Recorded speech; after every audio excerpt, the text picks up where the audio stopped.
नया साल अमूमन खुशियों, नई शुरुआत और नए वादे की अलामत समझा जाता है, मगर क्लिनिकल तजुर्बा ये बताता है कि ख़ास मौक़े अक्सर नशे की इब्तिदा का सबब बनते हैं। समाजी दबाव, तजस्सुस और ज़हनी सुकून को हासिल करने के लिए किया गया एक फ़ैसला अक्सर नशे की बीमारी में मुब्तला हो जाता है। आज के इस पॉडकास्ट में हम मेडिकल और साइकोलॉजिकल पॉइंट ऑफ व्यू से ये जानने की कोशिश करेंगे कि किस तरह ये ख़ास मौक़े अक्सर नशे की बीमारी का इब्तिदा करते हैं। इसी के साथ मैं आज आपकी होस्ट मिस रमशा राना हाजिर हूँ फोकस लाइफ रिहैब के प्रोफेशनल प्लेटफॉर्म से, और इस टॉपिक पे बात करने के लिए आज हमारे साथ फोकस लाइफ रिहैब के प्रोफेशनल पैनल में से मौजूद हैं डॉक्टर इमरान जोतोई, जो कि यहाँ के CEO हैं, डॉक्टर हन्नान मलिक, जो एज ए कंसल्टेंट साइकाट्रिस्ट यहाँ पे सर्व कर रहे हैं, एंड डॉक्टर सादिया मुनाफ, जो एज ए मेडिकल सुपरिटेंडेंट यहाँ पे काम कर रही हैं। Welcome to the show. जी, बहुत बहुत शुक्रिया मुझे इनवाइट करने का। मैं बहुत शुक्रगुज़ार हूँ कि आपने मुझे आज अपने इस पॉडकास्ट पे बुलाने का और उस पर बात करने का मौका दिया। Thank you. Doctor Hannan Malik, मैं आपसे ये क्वेश्चन करना चाहूँगी कि ब्रेन केमिस्ट्री और जो नफ्सियाती कमज़ोरी होती है, ये किस तरीके से स्पेसिफिक ओकेजन्स के ऊपर क्रेविंग को ट्रिगर करती है?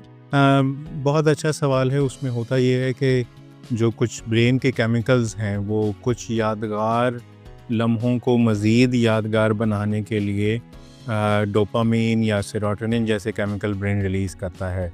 उसका मकसद सिर्फ यही होता है कि उसको बिल्कुल ज़िंदगी का एक इतना अहम हिस्सा बनाया जाए या बहुत खुश उसलूबी से मनाया जाए कि वो हमेशा यादगार रहे। लेकिन इसका मकसद हरगिज़ ये नहीं है कि उसका ताल्लुक़ नशे से हो।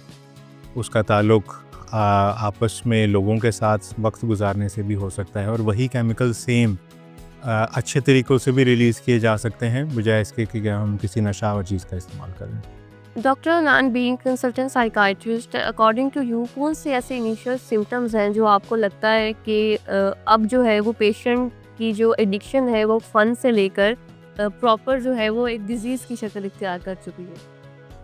उसमें कुछ सिम्टम्स तो ऐसे हैं जहाँ पे शुरुआत हमेशा एक रिक्रिएशनल यूज़ या एक फ़न के यूज़ या थोड़े बहुत शुगल के यूज़ के हिसाब से इस्तेमाल होती है, लेकिन करते करते ऐसे आदतें या अलामतें आ जाती हैं जहाँ पर मरीज़ को ये पता भी नहीं चलता कि ये कब चीज़ उसके लिए एक मर्ज़ बन गया है। उसमें अलामतों में ज़्यादातर तो सबसे पहले आदतों का बदलना, गुस्से का, चिड़चिड़ापन का इजाफ़ा होना, नींद में कमी वाक़या होना, अलग थलग रहना, अकेले रहना, बेजा लोगों में ना जाना, फिर ये कि तलब महसूस होना, उसमें जिस्मानी भी है, उसमें नफ्सियाती भी है। सो इस तरह की बहुत सारी अलामतें हैं जो आपको कभी भी अपने करीब लोगों में या आसपास के किसी भी शख्स में महसूस हों। सो आप फोकस लाइफ रिहैब से ज़रूर रुजू करें। Thank you. Doctor Sadia Munaf, being a medical superintendent, आप फोकस लाइफ रिहैब में अरसा दराज से पेशेंट्स और उनके फैमिलीज़ को डील कर रही हैं।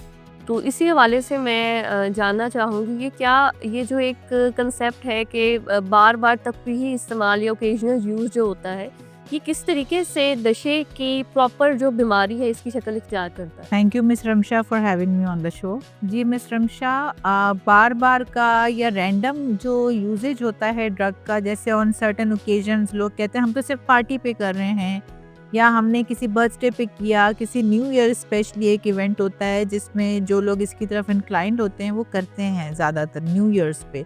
तो ये कहना होता है कि हमने सिर्फ न्यू ईयर पे किया, एज अ पार्टी ड्रग किया, ये इंसान को ज़रूर, स्पेशली एक ऐसे बंदे को जो कि ऑलरेडी इंक्लिनेशन शो कर रहा है, बीमारी की तरफ ले जाता है। क्योंकि जब आप एक चीज़ को ओकेजनल या रैंडमली करते हैं तो आहिस्ता आहिस्ता आपका जो अपने ऊपर सेल्फ कंट्रोल है वो ख़त्म होता जाता है, और यही लैक ऑफ सेल्फ कंट्रोल ही बेसिकली एडिक्शन में एक रूट कॉज प्ले करता है। बीमारी के डिजीज़ मॉडल की बुनियाद ही तब पड़ती है जब एक patient lack of self control की वजह से डिसफंक्शनल हो जाता है। पहले रैंडम के बाद फिर कभी कभी वंस और ट्वाइस अ मंथ, फिर वंस और ट्वाइस अ मंथ जो है वो वंस और ट्वाइस अ वीक, और फिर डेली पे कन्वर्ट हो जाता है। बतौर डॉक्टर, आप कौन सी फिजिकल सिम्टम्स को वार्निंग साइन समझती हैं जिन्हें लोग अक्सर नज़रअंदाज की गई हैं? देखें डिजीज़ तो ये फिज़िकल, साइकोलॉजिकल, स्पिरिचुअल तीनों ट्रेट्स कैरी कर रही है अपने अंदर। अगर हम जैसे आपने सवाल में पूछा कि फिज़िकल साइंस कौन से वार्निंग साइंस हैं। देखिए physical signs takes some time to appear. उससे पहले बंदा साइकोलॉजिकली जैसे मैंने पहले वाले सवाल के जवाब में आपको बताया कि लैक ऑफ सेल्फ कंट्रोल, उसका डिसफंक्शनल होना, ये चीज़ें इंपॉर्टेंट होती हैं, लेकिन वो इग्नोर हो जाती हैं क्योंकि तब तक उसके फिज़िकल या तबई अलामात ज़ाहिर नहीं हो रही। लेकिन बहरहाल अगर फिज़िकल साइंस की बात की जाए, तो जैसे कोई बंदा जब ओवरडोज़ करता है, जैसे आजकल प्रिवेलिंग ड्रग जो है वो आइस है, तो उस ओवरडोज़ेज में उसका यकदम से नींद का उड़ जाना जिसको हम इंसोम्निया कहते हैं, यकदम से उसकी भूख ख़त्म हो जाना फॉलोड बाय बहुत ज़्यादा भूख लगना, यानी कि अगर हम मेडिकल टर्म में बात करें बहुत एनोरेक्सिया फॉलोड बाय बहुत ज़्यादा हंगर स्ट्राइक। इसके अलावा ब्लड प्रेशर शूट हो जाना और सम टाइम बहुत ज़्यादा साइकोसिस जो कि ड्रग्स की वजह से होता है। जब भी पार्टीज़ में ओवरडोज होते हैं लोग, अगर इवन ओवरडोज भी not, let me clarify it, कि ओवरडोज ना हुए बगैर भी लोग साइकोसिस का शिकार हो सकते हैं, जो कि एक बहुत इंपॉर्टेंट फिजिकल साइन है। अक्सर हमारे सराउंडिंग में लोग उसको इग्नोर करते हैं कि ये ओंगी बोंगी बातें हो रही हैं, ये रैंडम बेरप बातें हो रही हैं, लेकिन अगर उसमें पीछे झांक के देखा जाए, थोड़ा सा भी प्रोबिंग की जाए, तो वो ड्रग इंड्यूस्ड या कोई भी सब्सटेंस इंड्यूस्ड होती हैं साइकोसिस, ये अलामात हैं। इसके अलावा जो फिज़िकल साइंस इम्पॉर्टेंट हैं वो न्यूरोपैथी है। इसके अलावा फिज़िकल साइंस अगर कोई इंजेक्टेबल के ज़रिए लेता है तो उसके बॉडी पे इंजेक्शन मार्क्स हैं जो कि खुदा ना खास्ता वुंड्स में बदल सकते हैं।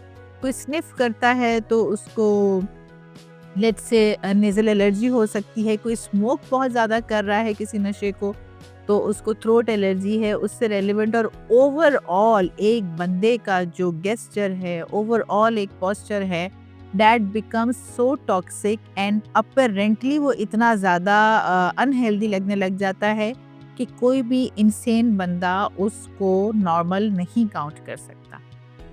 सरीमान, आपके तजुर्बे में खास मौके जैसे नया साल या तकरीबात किस तरह नशे की इब्तिदा बन जाते हैं? देखें, हम जो समझने वाला कंसेप्ट है ना, इस बात को अंडरस्टैंड करना है। मैं स्पेशली ये मैसेज देना चाहूँगा उन पेरेंट्स को या हमारी जो यूथ है उसके लिए स्पेशली, कि बहुत से लोग ये जो देखा दिखाई में नशा करते हैं, ये एक ऐसा इवेंट आ रहा है जिसमें आप देखते हैं कि पूरा साल में लोग इसके लिए प्रोग्रामिंग करते हैं। मतलब इसका ये मतलब नहीं है कि ये साल में आप बिलो द बेल्ट चले जाएं, आप नेगेटिव चीज़ों को अटेम्प्ट कर लें। अगर हम एडिक्शन की हिस्ट्री को देखें, एडिक्शन की वजह से जो लोग फोकस लाइफ रिहैब में आते हैं, मोस्ट ऑफ पीपल देखा दिखाई में नशा करते हैं। और अब जैसे ये एक इवेंट आ रहा है न्यू ईयर का, इसके ऊपर बहुत से लोग दोस्तों को देखते हैं, पार्टी अट्रैक्ट करती हैं, पार्टीज़ अरेंज की जाती हैं और उसमें दो तरह के लोग उसमें जाके इन्वॉल्व होते हैं। एक जिन्होंने फर्स्ट टाइम जाके उसको अटेम्प्ट करना होता है, वो देखा दिखाई करते हैं और उनमें से किसी को नहीं आइडिया कि वो इसके एडिक्ट हो जाएंगे। एक इसमें जो सेकंड नंबर पे जो लोग हैं वो हैं जिन्होंने इलाज करवाया हुआ है, अपने एक बहुत अच्छी रिकवरी के अंदर रह रहे हैं और ये एक बहुत बड़ा ट्रिगर है उनकी लाइफ में, ये जो न्यू ईयर की सूरत में आ रहा है। वो लोगों ने उस पार्टी को ज्वाइन नहीं करना, वैसे लोगों के साथ कोई उसको अप्रोच करता है तो उनके साथ जाके बैठ के बातचीत नहीं करनी, उस पार्टी में जहाँ उसने अरेंज होना है उस मकाम पे नहीं जाना। आपने अपने आप को खुद सेव करना है और सेफ आप दो ही सूरतों में अपने आप को कर सकते हैं, अपने लव वंस के साथ रह के, यानी कि फैमिली मेम्बर्स के साथ रह के, या उन्हीं डेज के अंदर। मैं तो रिकमेंड करता हूँ, आपने जिस भी ट्रीटमेंट सेंटर से ट्रीटमेंट करवाया तो आप 1 डे का फॉलो अप उनके पास, वो जो न्यू ईयर की नाइट है, रात है, जो वो आपने सेफ हैंड्स में गुजारनी है, ताकि आपका जो 1 साल या 6 मंथ या 3 मंथ की जो आपकी एक शानदार लाइफ की तरफ आप बढ़ रहे हैं, उसको आपने अपने आप को सेफ रखना है। और ये जो न्यू ईयर है, ये बहुत बड़ा एक ट्रिगर है एडिक्शन में, जो लोग इलाज करवा चुके होते हैं या जिन लोगों ने इसकी तरफ बढ़ना है। और फिर बहुत से लोग यहाँ पार्टीज़ करके खुदा ना खास्ता ओवरडोज होते हैं। अगर हम रिसर्च के मुताबिक देखें तो जो न्यू ईयर की नाइट होती है, लेट नाइट होती है, बहुत से लोग एमरजेंसीज़ में पहुँचते हैं, बहुत से लव वंस खुदा ना खास्ता अपने प्यारों को खो देते हैं इस वजह से। तो आपने अपने आप को खुद सेफ करना है। आप खुद सेफ नहीं कर सकते तो आपने इर्द गिर्द में मदद लेनी है जो आपके अपने हैं, जो आपके खैर ख्वाह हैं। सर इमरान, मैं इसी से रिलेटेड एक और क्वेश्चन आपसे करना चाहूँगी कि जो पेशेंट्स का एक मिथ होता है, जो एडिक्ट पर्सनैलिटी का एक मिथ होता है कि मैं सिर्फ एक बार नशा कर रहा हूँ या सिर्फ इस पर्टिकुलर ओकेजन पे सिर्फ एक दफ़ा नशा कर रहा हूँ और दोबारा नहीं करूँगा। तो ये जो वर्ड है या ये जो लाइन है कि सिर्फ एक बार नशा करना, ये नफ्सियाती तौर पर कितना ख़तरनाक साबित हो सकता है? देखें, जैसा कि मैं पहले भी इस सवाल को ऑलरेडी एक्सप्लेन कर चुका हूँ कि बहुत से लोग नशा ये समझ के करते हैं कि कोई बात नहीं, आज एक इवेंट है और मैंने इसमें एंजॉय करना है और एक ही दफ़ा इसको करूँगा, दोबारा नहीं करूँगा।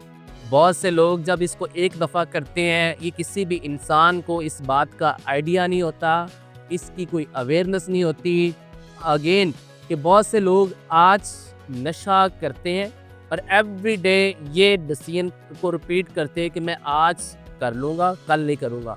With the passage of time वो फिर इसके अंदर बढ़ते जाते हैं। तो ये जो एक लम्हे के लिए आपका ब्रेन किसी नेगेटिव चीज़ से अट्रैक्ट होता है, आपको ये लगता है कि मैं बस आज की रात को एंजॉय कर लूँगा, इसके बाद नहीं करूँगा, ये किसी को भी नहीं आइडिया इस बात का। ये मोस्ट रिस्की डिसीजन होता है आपका।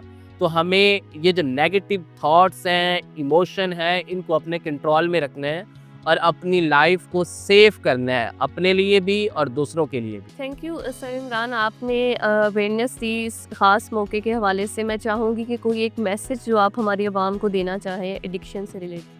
देखिए, हमें इस बात को समझना है कि ये जो एक साल हमारी ज़िंदगी में कम हुआ है, हमने देखना है इसमें से अपने उन गोल्स को लाइन अप करना है कि हमने क्या कुछ अचीव किया और क्या कुछ खोया है। इसका हरगिज़ मतलब पार्टीज़ करना नहीं है, इसका हरगिज़ मतलब आपने गाड़ियाँ लेके रोड पे नहीं निकलना, बाइक्स लेके रोड पे नहीं निकलना और खुदा ना खास्ता किसी क्राइसिस का शिकार नहीं होना। हमने अपने आप के गोल्स बनाने हैं, पॉजिटिव सोचना है इसके बारे में, अपने लव वंस के साथ टाइम स्पेंड करना है। जो क्वालिटी ऑफ टाइम आप पिछले साल अपने लव वंस के साथ नहीं गुजार सके, आपने उसकी जो शुरुआत करनी है वो एक पॉजिटिव मैसेज के साथ करनी है। वो टाइम जो आपने अपने बैड फ्रेंड्स के साथ गुजारना है, वो आपने अपने लव वंस के साथ गुजारना है। और पेरेंट्स के लिए ये मैसेज है कि आपका कोई प्यारा अगर नशा करता है या वो इलाज करवा चुका है, तो आपने उसके लिए बहुत ज़्यादा एहतियात करनी है। जिस रिहैब सेंटर से आपका इलाज हुआ है, आपने उनके अकॉर्डिंग चीज़ों को लेके चलनी है, SOPs को फुलफ़िल करना है। अपने लव वन को ये बहुत बड़ा एक ट्रिगर है जिससे आपने बचाना है। उसको पार्टीज में नहीं जाने देना, दोस्तों में अकेले नहीं निकलने देना, कज़न्स के साथ अकेले नहीं निकलने देना।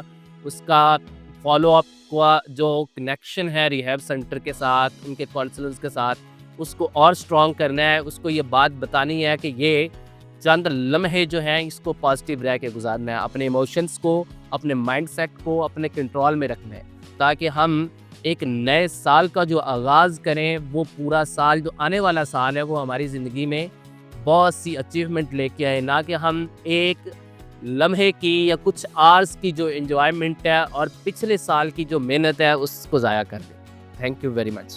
दोस्तों, नशा कोई ज़हनी कमज़ोरी नहीं बल्कि काबिल इलाज मर्ज़ है और ख़ास मौके पे किए जाना नशा वक्ती होता है मगर इसके असरात तवील मुद्दत होते हैं। इसी नए साल खुद से अहद कीजिए कि खुशी, शऊर और सेहत के साथ मनाई जाए, क्योंकि आगाही ही इलाज का पहला कदम है। इसी के साथ आपकी होस्ट मिस शमशा राना को इजाज़त दीजिए। मिलते हैं इंशाल्लाह एक नए टॉपिक के साथ। तब तक के लिए live life with focus life. Thank you.